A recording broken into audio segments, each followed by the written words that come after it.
the wash-up from the weekend been, Nathan? Yeah, disappointing loss for us. Lowered our colours in regards to what we think is some strengths, which is contested ball and cleanliness at ground level, and we were shown up for that, and ultimately that was probably the biggest impact on the result. So credit to Hawthorn, but we've dusted ourselves off and looking forward to the Giants on Saturday. Will you restructure your forward line? We'll have to, clearly. Mason, with Mason out suspended for the week, and we'll have discussions around whether we replace tall for tall, or whether we look at a different structure going up against a different opposition as well. Darts looked good early in defence, but perhaps how do you sort of balance the sitting forward versus leading now and letting him settle into it? Yeah, well, I suppose if Mason was missing a month, then it would change the consideration a little bit for us, but without giving it much away to the opposition that we're about to face, we're pretty keen to maintain a back seven as consistently as we possibly can to give them a chance to grow and evolve together. Having said that, as we did on the weekend, if we need to, we will change things to try and get the result. But it's real early days, and as you said, we've through the JLT in round one, at times we've looked okay, and at times we haven't. So we've got to see more of our strengths and make sure that we structure up around them. Just on Dust, are you viewing that move back more as his development as a footballer as a whole, with a view that he could go back forward potentially in the future, or do you feel that's a really long-term thing? No, look, we think that it'll have us playing our best footy this year.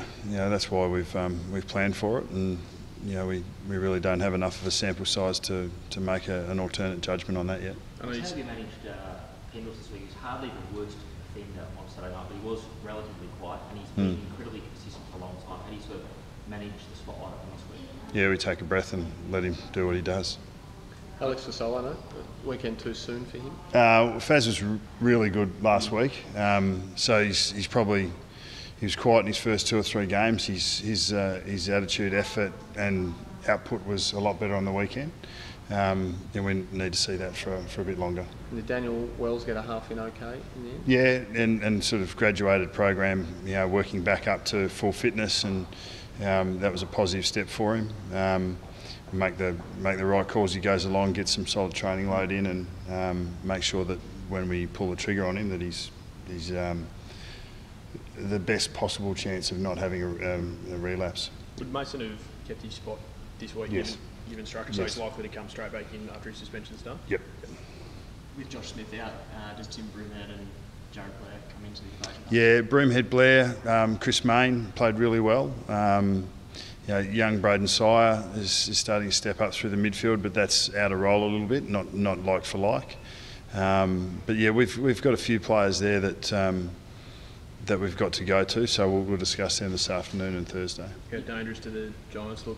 Yeah, they cut up the Bulldogs pretty well, and Whitfield going back to the halfback flank looked good. Yeah, and that all looks great for them, and they ask you some significant questions. Their ball use and their offence was clearly number one over the last couple of years, over any parameter you wanted to look at. So they were able to flick the ball around and get through the ball.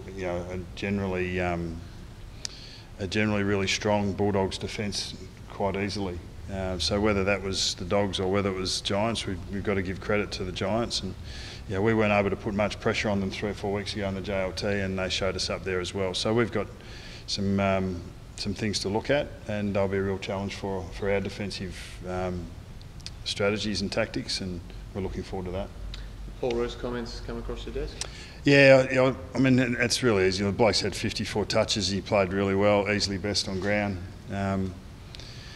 For us, he was about the 4th or 5th most significant issue of the day, and the first 3 or 4 were about us and things that we didn't do. So I understand the focus on it.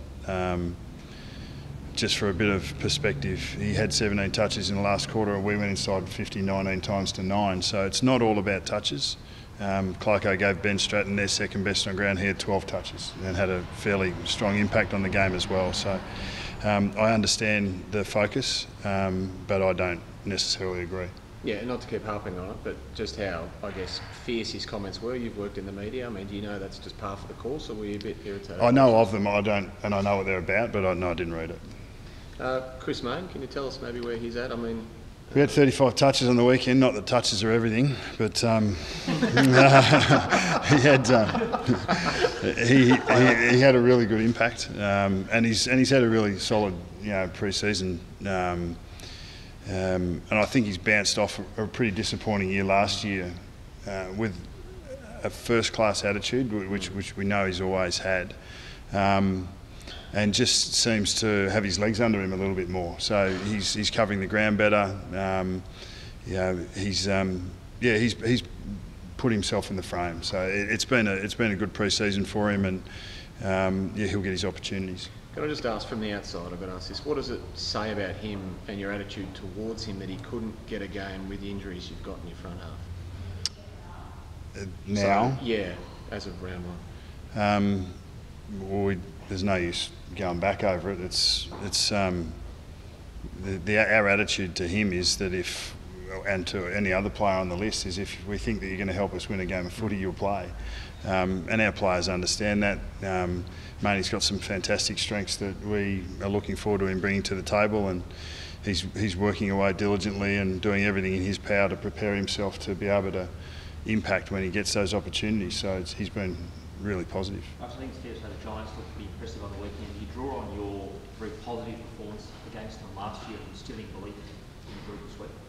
Yeah, look, you look at recent history, but they're quite a dynamic squad. They're young talent sort of coming through quite often. So they'll have a couple of 3 or 4 new faces that weren't there last year or the year before. I think that they've just, as I said, they've consistently been the best offensive team. They move the ball better than any, and they're so strong through the midfield, and they run really hard. So they've got a couple of other likely ins or potential ins in Scully and Hopper, I think. Hooper, isn't it? Hopper. Yeah, Hopper. Who we're not sure if they'll come in or not, but the 22 that played last week were really strong, and a performance like that against a premier from only 13 months ago is pretty strong. There's been some talk, I guess, about the sameness of some of the issues that you've had on field in terms of ball use and that sort of thing. Does that speak, I guess, to decision making? Does it speak to, I guess, the fact that you're still a work in progress or a lack of continuity? I mean, what sort of behind that do you think, or is that, I guess, what you're working? We're usually a lot cleaner than we were in the contest on the weekend. When you talk about how we've looked in previous years, that hasn't generally been an issue for us. But that was a major issue for us on the weekend, and we don't think it's a consistent thing, and we hope to prove that in the coming weeks.